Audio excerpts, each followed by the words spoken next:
नमस्कार, आप देख रहे हैं न्यूज वॉच इंडिया और मैं हूं आपके साथ सत्यम गौर। किसान अन्नदाता होता है। किसान अपनी फसल के लिए धूप हो या फिर बरसात हो या फिर कोई भी मौसम हो, वो अपनी फसल को उगाने के लिए हर संभव मेहनत करता है और इसके बाद अपनी फसल को यानी कि अनाज को लेकर आता है। लेकिन उसी अनाज का उसे अगर सही मूल्य मिल जाए तो बल्ले बल्ले हो जाते हैं किसान को और उसके चेहरे पर खुशी देखने को मिलती है।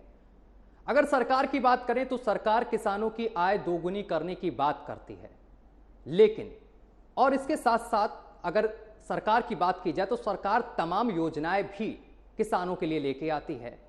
लेकिन योजनाएं लेके आती है, फिर क्या हो जाता है कि किसान उन्हीं योजनाओं का विरोध करते हैं। क्या विपक्षी दल किसानों को उकसाते हैं? ये तमाम सवाल हैं। आज इन्हीं तमाम सवालों को लेकर हम चर्चा करेंगे। हमारे साथ स्टूडियो में मौजूद हैं अक्षांश पंडित, जो कि राष्ट्रीय महासचिव भारतीय किसान यूनियन से हैं। सर, आपका बहुत बहुत स्वागत है न्यूज वॉच इंडिया पर। बहुत बहुत धन्यवाद आपका। सर, किसान बहुत मेहनत करता है अपने खेतों में अपनी फसल को उगाने के लिए। बेमौसम बारिश भी होती है, तमाम मौसमों को भी वो झेलता है और वो किसान बस यही चाहता है कि उसकी फसल का उचित रेट मिल जाए।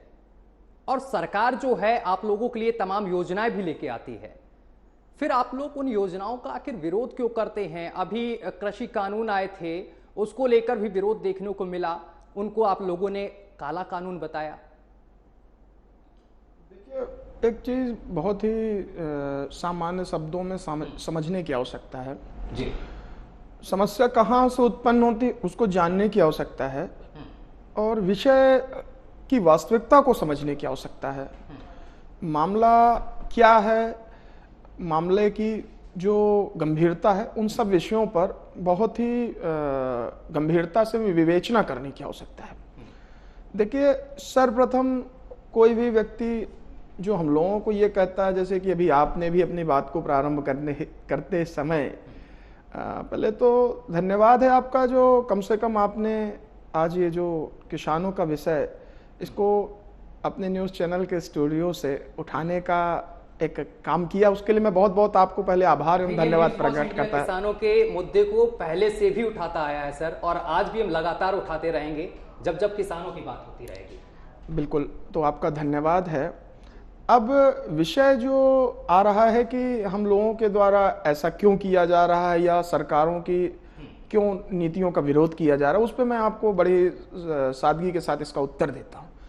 जो विषय है और विषय की गंभीरता है, प्रथम मैं आपको बताना चाहता हूँ कि हम लोग कोई राजनीतिक दल नहीं है और जो इसको प्रकट करने की कोशिश जब जब सत्ता में जो दल हुए हैं, सत्ता के हर दल ने ये हमेशा कहने की बात की है कि ये फलाने के कहने पे, ढिमाके के कहने पे ये काम कर रहे हैं।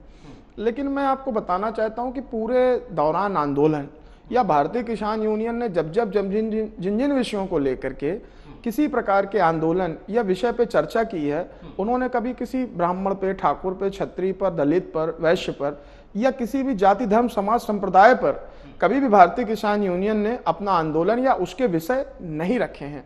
प्रथमता और मूलता, आप अगर कभी भी हमारे द्वारा जो ज्ञापन प्रेषित किए जाते हैं या हम लोगों के द्वारा जो भी चर्चाएं सरकार के समक्ष रखी जाती हैं, उन सभी चर्चाओं में कभी भी आज तक केवल किसानों के बिंदुओं को छोड़ करके यदि आप मुझे कोई भी एक ऐसा ज्ञापन, ऐसा हम लोगों के द्वारा जो सरकार को निवेदन किया गया है समय समय पर, तो किसानों के बिंदुओं पे ही हम लोगों ने सरकार का ध्यान आकृष्ट कराने की कोशिश की है। उसके लिए हम, रही बात आंदोलनों की, रही बात इन व्यवस्थाओं की, जो भी कमियां हैं हम लोगों ने, आप स्वयं, मैं आपसे पूछना चाहता हूं कि कृषि कानून हुए या जब जब कोई भी आंदोलन होता है, आंदोलन कभी कोई सुख की व्यवस्था नहीं होती कि आंदोलन से आप जाएंगे तो आपको बड़ा सुख की अनुभूति होगी। जब जब आंदोलन होता है, रोडों में लोग बैठते हैं, पूरा परिवार प्रभावित होता है, पूरा समाज प्रभावित होता है। जो लोग आंदोलनों में अपनी सहभागिता देते हैं, आप समझिए कि किसान किस स्टेज पे अपना काम कर रहा है, किसान किस, मतलब आप समझिए कि जब लोग पूरी सरकार की व्यवस्था से गले के ऊपर तक भर जाते ना, उसके बाद ही जाकर के कोई किसी प्रकार का आंदोलन करने का प्रयास करता है। आपको क्या लगता है कि सरकार जो योजनाएं किसानों के लिए लेके आती है, क्या उनके भले के लिए नहीं है? ये जो कॉन्ट्रैक्ट फार्मिंग लेके आई थी, क्या ये उनके भले के लिए नहीं थी? जो आज बेमौसम बारिश हुई है, उसमें किसानों का भारी नुकसान हुआ है, इससे का इस योजना के अंतर्गत फायदा नहीं होता? जो नुकसान हुआ है, जो कंपनी आती जो आपकी फसलों का कॉन्ट्रैक्ट लेती, वो मुनाफा या जो घाटा हुआ वो झेलती है, आप तो उससे बच जाते, और जो मुनाफा होता वो आपका था। शुरुआती राउंड की जब कृषि कानूनों की वार्ता हो रही थी, इसको बहुत पहले इन बिंदुओं को समझने की आवश्यकता थी। जो पूरे किसान आंदोलन में हमने लगातार सरकार से या लोगों से जो भी इन चीजों का समर्थन कर रहे थे, उन सभी लोगों से मैंने एक प्रश्न पूछने का काम किया था, या हमारे संगठन या संयुक्त किसान मोर्चे ने ये प्रश्न पूछने का काम किया था कि आपसे मैं ये जानना चाहता हूं कि भाई आखिर ये लोगों के सर में सींग जमा हुआ है कि अपने घर परिवार को छोड़ करके ये दिल्ली की उस समय इतनी ठंडी गर्मी बरसात, आप समझिए कितना बड़ा अरसा, और सर आंदोलन किया, मैं नहीं आपको मना कर रहा हूं, आप आंदोलन करें, आप अपनी आवाज बुलंद कर सकते हैं। आप कह रहे हैं कि सर्दी के मौसम में हम लोग सड़कों पर बैठे थे, लेकिन समझिए ना, जो कि सरकार आपके लिए योजनाएं लेके आई, मैं आपसे ये जानना चाहता हूं कि उसमें क्या गलत था? क्या आप विपक्षियों के बहकावे में आए उस टाइम? ये एक सबसे बड़ी समस्या। आप बार बार विपक्षियों की क्यों बात कर रहे हैं? आप ये क्यों नहीं कह रहे हैं? अरे भाई, आप मुझको बताएं, मुझको इस चीज को कि आप बार बार ये क्यों नहीं पूछ रहे हैं कि उस बिलों में क्या समस्या थी आपको? विपक्षी कहां से यहां आ गया? क्या हम लोग किसी पर्टिकुलर विपक्ष दल के पदाधिकारी थे, या हम लोगों ने आप लोग नहीं थे, लेकिन आपके कंधे पर बंदूक रखे चलाई जा रही थी उस टाइम। मैंने देखा तमाम दल जो थे, तमाम दल थे, प्रियंका गांधी खुद पहुंच रही थी वहां पर। आप ये बताइए, क्या किसी को संयुक्त किसान मोर्चे के ठीक है, आप ये बताइए कि जब विपक्ष हो, ये तो हमेशा से, खास करके भारतीय किसान यूनियन के मामले में हमेशा से हुआ है, जब आदरणीय हमारे किसानों की पुरोधा, हम लोगों के जो मार्गदर्शक रहे चौधरी महेंद्र सिंह टिकैत जी साहब, जब संसद घेराव के लिए यहाँ आए, तब जो लोग आज हमारा विरोध करते हैं, तब वो हमारे साथ में थे। दूसरी चीज, हम लोगों ने कभी भी, आप पता करिए ना, जब से भारतीय किसान यूनियन का उद्घोषण हुआ है, जब से भारतीय किसान यूनियन का निर्माण हुआ है, तब से क्या आज तक किसी ने भी, भारतीय किसान यूनियन के किसी भी फड़े ने, किसी भी गुट ने, किसी भी लोगों ने, किसी भी व्यवस्था ने किसानों के अलावा कभी चर्चा की है कि नहीं की है? दूसरी बात, जो आपका जो महत्वपूर्ण प्रश्न बार बार आ रहा है, विपक्षी, हमने पूरे किसान आंदोलन के दौरान किसी भी राजनीतिक दल की बात की क्या? दूसरी बात, इस बात का हम लोगों पर आरोप ना लग पावे कि हम लोग किसी दल के बहकावे पे आकर के या किसी व्यवस्था पर जाकर के बात कर रहे हैं। उसके लिए संयुक्त किसान मोर्चे की टीम के द्वारा, संयुक्त किसान मोर्चा परिवार के द्वारा ये पूरी तरीके से ध्यान दिया गया था, किसी भी राजनीतिक दल के व्यक्ति को मंच में स्थान इसीलिए नहीं दिया गया था कि कोई भी व्यक्ति, रही बात, यह लोकतंत्र है, अब कोई हमारी किसी राजनीतिक व्यक्ति, आप कहते हैं अभी तक विपक्ष का नाम लेना है, मैं तो कहना चाहता हूं कि सत्ता पक्ष के बहुत से लोगों ने हम लोगों के साथ मिलकर के इस आंदोलन में अपनी विभिन्न प्रकार की सहभागिता देने का काम किया है। जैसे आज राष्ट्रीय स्वयंसेवक परिवार का एक घटक दल है भारतीय किसान संघ। एक सेकंड, मैं मेरी बात को पूरी करने दीजिए। अब आप लोग इस चीज को, यही है कि जो मेन विषय आता है, जब मेन बिंदु आता है, तो एक लास्ट मुझे ये जानना चाहिए, मैं ये जानना चाह रहा था कि जो ये बिल आए, आपको इसमें समस्या कहाँ है, कहाँ थी समस्या? आखिर जो इतना विरोध किया गया, सड़कों पर उपद्रव मचाया गया, आप खुद कह रहे हैं कि हम घर द्वार छोड़कर बैठे, आखिर क्यों बैठने की जरूरत पड़ गई? अभी मैं कल की बात अगर करूं, समीक्षा बैठक योगी आदित्यनाथ ने की, जो कम गुणवत्ता वाली आपकी फसल है, जो गेहूं में बारिश हुई है, काला पड़ जाता गेहूं है, कम गुणवत्ता वाली फसल है, उसको भी एमएसपी रेट पर खरीदने की बात कर रही सरकार। भाई कहां सरकार आपके खिलाफ है? ठीक है, अब पहले मैं बिल्कुल किसके बहकावे में आ रहे हैं? बहुत अच्छी बात आपने कही। मैं बहुत दिक्कत आ रही है, हम भी जाने, सरकार भी जाने, इस वक्त तमाम लोग आपको देख रहे हैं, दर्शक भी जाने, तमाम किसान भी इस वक्त आपको देख रहे हैं न्यूज वॉच इंडिया पर। देखिए, मैं आपको बताना चाहता हूं, पहले मैं जिस पॉइंट पे हम लोगों की शुरुआत थी, मैं उस शब्द को पूरा नहीं कर पाया था, बीच में आपने दूसरा प्रश्न, तो मैं एक शब्द कह के उसको पूर्ण करूंगा।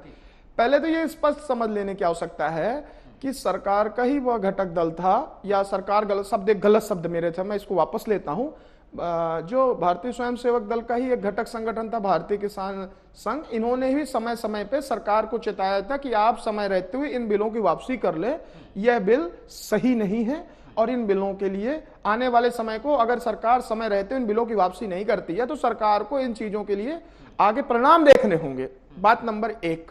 दूसरी बात, आपने जो अभी प्रश्न किया कि ये तीन काले कानूनों में, और हमारे उत्तर प्रदेश के यशस्वी मुख्यमंत्री श्री योगी आदित्यनाथ जी के द्वारा यह निर्देश दिया गया है कि जो जो समस्याएं आई हैं उन समस्याओं को मजबूती से निराकरण किया जाएगा। उसके बाद भी आप लोग क्यों संतुष्ट नहीं हैं, मैं आपको बताता हूं। आज पहले तो मैं इस चीज को बड़े गंभीरता से कहना चाहता हूं कि ये शब्द कह देना बिल्कुल गलत होगा कि सरकार किसानों के लिए चिंतित नहीं है। मैं कहता हूं कि सरकार बिल्कुल चिंतित है। सरकार के द्वारा बहुत ढेर सारी किसान जन उपयोगी नीतियां और किसानों के विकास के लिए कार्य किया जाता है, नो डाउट, इसमें कोई शंका नहीं है। लेकिन हम लोगों ने कभी भी उत्तर प्रदेश सरकार का, देश की केंद्र सरकार का, जो देश की केंद्र सरकार और उत्तर प्रदेश की सरकारों में जो किसानों के लिए जो और बेहतरी से कार्य किए जा सकते हैं, उन बेहतरी के लिए हम लोगों ने हमेशा निवेदन किया। और हमारा विरोध कोई भारतीय जनता पार्टी से नहीं है, जो भी लोग सत्ता में होंगे उससे प्रश्न किया जाएगा। बात नंबर 1 जो लास्ट, इसको मैं पूरा कर देता हूं 1 मिनट में, कि जो दूसरी बात जो सबसे महत्वता के साथ बताना चाहता हूं कि सरकार जैसे भी करंट का जो एक बहुत मजबूत बिल है कि ओला पड़ गया, मजबूत विषय जो अभी ओला पड़ गया है, पूरा प्रदेश इससे प्रभावित है कहीं ना कहीं। अब आप समझिए कि योगी जी ने तो बहुत ही इस पर त्वरित कार्रवाई करने का काम किया। उनका जो ये कार्यक्रम, ऐसा नहीं है कि सरकार है तो उसका जीवन भर विरोध ही किया जाए, जो कार्य है उसकी प्रशंसा भी होनी चाहिए, जो अच्छे कार्य किए गए उसकी बड़ी गंभीरता से हम लोग उसकी प्रशंसा भी करने का काम करें। सरकार के द्वारा ये काम बहुत अच्छा किया, और खास करके हमारे उत्तर प्रदेश के जो अभिभावक के तौर पर योगी आदित्यनाथ जी हैं, उनका जो निर्णय था स्वागतपूर्ण निर्णय था कि उन्होंने तुरंत कहा कि 24 घंटे के अंदर जाकर के जाओ, टीम जाओ और लेकर के देखो कि किसके यहाँ क्या नुकसान हुआ है। लेकिन इसकी समीक्षा होने की जो मेन आवश्यकता थी वो समीक्षा नहीं हुई है कि अगर किसी की 10 बीघे का खेत था, जो समीक्षा हुई है वह गलत हुई है, पहली बात। दूसरा सबसे महत्वपूर्ण बिंदु है कि इस पर जो लगातार हम लोगों ने सरकार और सरकार के नुमाइंदों में जो इन पे कमियां की है, हम लोगों ने उस पे उंगली उठाया है, और जो सरकार के द्वारा अच्छे कार्य किए गए उसकी हम तारीफ करते हैं। और जो बेसिकली हम लोगों की समस्या थी, जो मैंने पूर्व में भी आपके चैनल और अन्य चैनलों में भी मैंने लगातार कहा है, और सरकार को भी इस पे ध्यान आकृष्ट करने के लिए कई बार केंद्र सरकार के मंत्रियों को मैंने पत्र लिखा और व्यक्तिगत जाकर के भी निवेदन किया कि आज जो सबसे एमएसपी, ये तो एक राष्ट्रीय विषय हो गए, बहुत बड़े बिंदु हो गए, जो एक छोटा सा सबसे महत्वपूर्ण इस समय का विषय, आप समझिए कि आप हमसे अपना एक अमूल्य समय हम लोग मिलकर के इस विषय पे चर्चा कर रहे हैं। पूरा एक दिन बर्बाद होता है किसान को एक बोरी खाद लेने जाने में, और कई बार पुलिस की लाठियां झेलनी पड़ती, कई बार पूरे दिन लाइन लगानी पड़ती, और कई बार तो 3-3, 4-4 दिन में किसानों को एक बोरी खाद नहीं मिल पाती है। तो इसके लिए हमने कभी कहा क्या कि ये सरकार की व्यवस्था, लेकिन हम उस व्यवस्था को सुदृढ़ करने के लिए हमेशा हमारी लड़ाई होती है। सरकार तो कह रही है कि हम तो खाद हो गया, बीज हो गया, वो तो समय पर उपलब्ध करा रहे हैं। इसके साथ साथ जो जिले के अधिकारी हैं, इस पर मैंने तमाम बार अपने ही चैनल पे, किसी और जगह की मैं बात नहीं करूंगा, इसी न्यूज वॉच इंडिया पर अपने प्रोग्राम बात सरोकार में कई बार किसानों के मुद्दे को उठाया है। जहां जहां खाद की समस्या कहीं थी, कहीं बहुत बड़े रीजन समस्या है, तो वो आप रखिए ना, सामने बात रखिए, जहां पर है समस्या आप रखिए, बताइए क्या किसानों की समस्या। मैं बेसिकली आपसे बताना चाहता हूं, जो कह रहे हैं कि कहां है, पहले तो ये व्यवस्था पूरे बुंदेलखंड में सबसे बड़ा समस्या का एक इशू है। सबसे बड़ी जो आज की डेट की समस्या वो है खाद के लिए आप समझिए कि पूरा दिन व्यक्ति जाएगा, सुबह घर से निकलेगा, खाना खा के निकलेगा, कई बार घर में वापस निराश लौट जाएगा। उसके बाद एक हजारों की संख्या में लाइन लगी होगी, पूरा रोड प्रभावित होगा, पुलिस व्यवस्था प्रभावित होगी, कई बार ये स्थिति होती, वहां भगदड़ की स्थिति होती है, कई बार वहां झगड़े विवाद हो जाते हैं, पूरी एक अव्यवस्था क्रिएट हो जाती है। और आप समझिए इससे कितने प्रकार के नुकसान है, आर्थिक नुकसान, शारीरिक नुकसान, मानसिक नुकसान। और जो बेचारा एक सम्मानित, जो पूरे विश्व को भोजन देने वाली जाति का व्यक्ति, जो गरीब से गरीब और देश के यशस्वी प्रधानमंत्री महामहिम राष्ट्रपति को भोजन देने वाला परिवार, वो सब रोड में लाइन पे रहता, उसके सम्मान को कितना बड़ा ठेस पहुंचती है। खैर, मैंने उनसे लगातार इस चीज पर डिस्कशन किया और जो वहां के संबंधित अधिकारियों से मेरी चर्चा होती है तो वो लोग पर्दे के पीछे से हम लोगों से कहते हैं कि भाई साहब, हम लोग भी चाहते हैं, हमको बहुत पीड़ा होती है कि जो लोग लाइन पे खड़े, हम अव्यवस्था का इतना बड़ा अव्यवस्था का सामना करना पड़ रहा है, लेकिन कहते हैं हम मजबूर है, जब खाद की किल्लत ही है। अक्षांश जी, जब आप 3 कृषि कानूनों को लेकर प्रदर्शन कर सकते हैं तो फिर खाद बीज इन तमाम समस्याओं को लेकर आप जिलाधिकारी के कार्यालय क्यों नहीं? कई बार, कि एक बार नहीं, ये आप जो कह रहा है कि कई बार, इस विषय को लेकर के तो आप समझ लीजिए कई जिलों के जिलाधिकारियों से जब हम लोगों की वार्ता होती है। अच्छा, एक चीज आप समझते हैं, एक चीज मैं आपसे पूछना चाहता हूं, जब कहीं भी अन्याय होता है तो मुख्यमंत्री जो हैं वो त्वरित कार्रवाई करते हैं, चाहे कोई भी मामला हो, चाहे किसी भी क्षेत्र का मामला हो। क्या आप लोग, अगर इस तरीके की समस्या आ रही किसानों को है, क्योंकि किसान अन्नदाता है देखिए और बहुत ही मेहनत से फसल को उगाता है, क्या आप लोग मुख्यमंत्री के पास नहीं जा सकते, क्योंकि वो जनता दरबार भी लगाते हैं? क्या आपको लगता है कि सब लोगों ने इस चीज को लेकर के क्या प्रयास नहीं किया होगा, या लोग नहीं गए होंगे? यदि गए हैं, ये मैं तारीफ करता हूं आपके मंच से कि मुख्यमंत्री जी की ये खासियत है कि अगर उनके बिंदु संज्ञान में जाता है तो उनके द्वारा हमेशा कहीं ना कहीं एक महत्वपूर्णता से उसके निर्देश दिए जाते हैं, लेकिन उस निर्देशों का जो एक अनुपालन है वो लोगों के द्वारा, अधिकारियों के द्वारा, कर्मचारियों के द्वारा, उस अभी छोटा सा बिंदु भी मैंने आपको करंट का ही बताया ना कि खाद का तो विषय ही है। अभी करंट का जो आया, ओलावृष्टि का जो प्रकरण था, जो अभी नया बिल्कुल ताजा चल रहा है, आप अपनी टीम के माध्यम से सर्वे करा लीजिए, मेरी बात छोड़ दीजिए, मेरी बात विश्वास बिल्कुल मत करिए। कराना है सर, सर्वे क्या कराना? सरकार ने सीधे आदेश दे दिए हैं कि सीधा जाना है टीम को, निरीक्षण करना है जमीनी स्तर से, जो भी नुकसान हुआ किसानों का उसी के आधार पर उनको मुआवजा त्वरित दिया जाएगा। मैं आपको कई ऐसे साक्ष्य दे सकता हूँ। 1,07,000 का आंकड़ा ये आया नहीं, ठीक है, अभी बीच में वो जिनको नुकसान हुआ, जिनके साथ आंकड़ा सही है। हाँ। मैं कहना चाहता हूँ कि मैं आपको कई साक्ष्य दे सकता हूँ, उन साक्ष्यों में आप देखेंगे और कई न्यूज चैनलों ने और समाचार पत्रों ने, बेसिकली न्यूज चैनलों शब्द कह देने से अच्छा समाचार पत्रों ने, लोकल चैनल से लेकर के लोकल चैनल, लोकल न्यूज और सभी समाचार पत्रों ने, दैनिक समाचार पत्रों ने भी इसको बड़ी गंभीरता से दिखाने का काम किया कि देखिए सरकार के द्वारा तो बहुत अच्छा काम किया गया, लेकिन आफ्टर देन सरकार के जो नीतियां हैं जो लोगों तक पहुंचनी चाहिए वो सही नहीं पहुंच पा रही है। अच्छा अक्षांश जी, समय की कमी में आपसे एक आखिरी सवाल पूछना चाहता हूं कि एक बड़ी समस्या और देखने को मिलती है किसानों के लिए जो है वो है आवारा मवेशियां, आवारा गौवंश, इसको लेकर आप क्या कहेंगे? ये भाई साहब इतना बड़ा विषय है, जितना बड़ा देश के तीनों काले कानून थे उसी स्तर का ये विषय है। ये विषय इतना बड़ा विषय है कि जो किसान रात भर ठंड गर्मी बरसात में बच्चे की तरह फसल को पालता है, आखिरी में महीनों तक मेहनत करता है, और जब कटने से पहले जब मामला आता है ना तो अचानक से एक गायों का, एक जानवरों का एक पूरा झुंड आएगा और वो झुंड आकर के पूरे मतलब उसकी खेती को तबाह कर देता है। तो कहीं ना कहीं ये इस विषय पे भी बहुत गंभीरता से विचार करने की आवश्यकता है। आज भी ये जो समस्या है ना, जो आप फिर कहेंगे कि क्यों आप लोग आंदोलन में जा रहे हैं, क्यों आप लोग आगे बढ़ रहे हैं, क्यों इन विषयों को रख रहे हैं? नहीं, मैं और न्यूज वॉच इंडिया कब बोला कि भाई आप आंदोलन ना करें, अपनी आवाज उठा सकते हैं, सबको ये है। नहीं तो कह देंगे ना, आप तुरंत कहेंगे विपक्षियों की इसमें चाल है, हम कुछ भी कहेंगे, हर चीज में आपको विपक्ष जोड़ देना है हमारी बात। सर मैंने विपक्ष इसलिए बोला कि आपके कंधे पर आखिर कौन इस तरीके से बंदूक रख के चला रहा है? यही तो बात है, हम कुछ भी करेंगे। अभी जो बता रहा हूं ना कि हम भी तो आपसे कह रहे हैं कि हमारे द्वारा आज तक तो किसी भी विपक्षी दल पूछा था कि आखिर आपको उन कानूनों में क्या दिक्कत है, क्या प्रॉब्लम आपने अभी तक नहीं बताया। मैं अभी बता देता हूं, जानना चाहते हैं, मैं बिल्कुल बताता हूं। आज जो समस्या थी, हम लोगों ने जैसे एक बिंदु था आपने उठाया मजबूती से, कॉन्ट्रैक्ट फार्मिंग।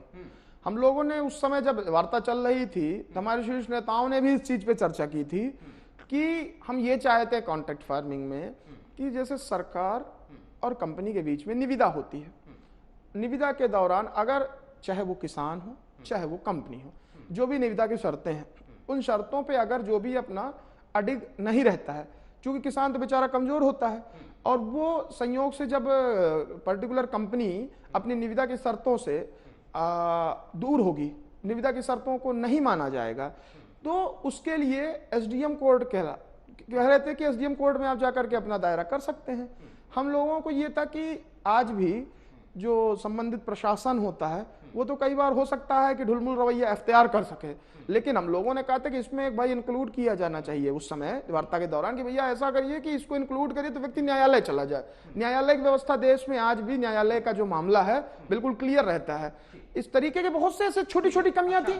ठीक है, एक और आखिरी सवाल है आपका। आपसे हमारी पहले भी बात हुई, इसको लेकर आपने एक बात रखी थी कि हमारा जो ट्यूबवेल का बिल आता है जो किसान सिंचाई करते हैं उसको लेकर आप कुछ कहना चाहते हैं कि उसको माफ कर देना चाहिए। बिल्कुल, आप समझिए ना, जब तक सरकार को हम लोगों को विभिन्न प्रकार की सब्सिडी और हर चीजों का लाभ तब तक देना चाहिए जब तक हम लोगों को हमको मैं उस दिन कह दूंगा, आपके मंच से कह दूंगा और सार्वजनिक जगह पे खड़े होकर के कह दूंगा कि एक चीज क्लियर समझ लीजिए कि आप हमको सभी सुविधाओं का लाभ देना उसी दिन बंद कर दीजिएगा जिस दिन हमारी जो कृषि है वो हमारी कृषि उन्नति कृषि बन जाए। हमको जिस दिन हमारे एमएसपी का अधिकार मिल जाए उसी दिन आप कह देना हम कोई भी आपसे किसी प्रकार की सब्सिडी नहीं मांगेंगे, किसी प्रकार की कोई व्यवस्था नहीं मांगेंगे, कुछ भी नहीं मांगेंगे। लेकिन भैया जब तक हम लोगों के पास हमारी खेती, जब तक ये लॉस का मतलब प्रॉफिट का बिजनेस नहीं है, जिस आप पूछ रहे हो ना कि क्यों विरोध करते हो, माचिस बनाने वाला, जहाज बनाने वाला, ट्रेन बनाने वाला या भीख मांगने वाला या एक माचिस की तीली बनाने वाली कंपनी भी अपने रेट का निर्धारण स्वयं करती है। आप यहाँ बैठे हैं ना, तो आपके द्वारा आपकी संस्था ने रेट तय कर दिया, आप दोनों लोग बैठ करके आपकी निविदा है कि आपको इस कार्य के बदले इतनी आपको वेतन दी जाएगी। जब आप संतुष्ट तब आप इस काम को कर रहे हैं। लेकिन हमको या हमारे लोगों को बिल्कुल अधिकार नहीं है कि हमारे द्वारा बोई जोती काटी हुई फसल का हम रेट का निर्धारण कर सके और हमारे द्वारा पाए हुए जो मतलब उगाई हुई जो हमारा मतलब प्रोडक्शन आइटम है, हम अपने प्रोडक्शन आइटम का रेट नहीं तय कर सकते। हमारा रेट तय करने का अधिकार सरकार को है। हमने कहा चलो भैया तुम ही को है, तुम ही इसका निराकरण कर दो, लेकिन हमारे द्वारा उगाई बोई जोती काटी हुई फसल जिसको हम बच्चे की तरह पालते हैं उसके रेट का निर्धारण सरकार को करना है। और हमारी लड़ाई ये नहीं है कि तुम तय करो, अरे भाई तुम ही तय कर लो भाई, लेकिन कम से कम उस जो तुम्हारे द्वारा तय किया हुआ रेट उसको तो कम से कम हमें पूरी तरह से दो।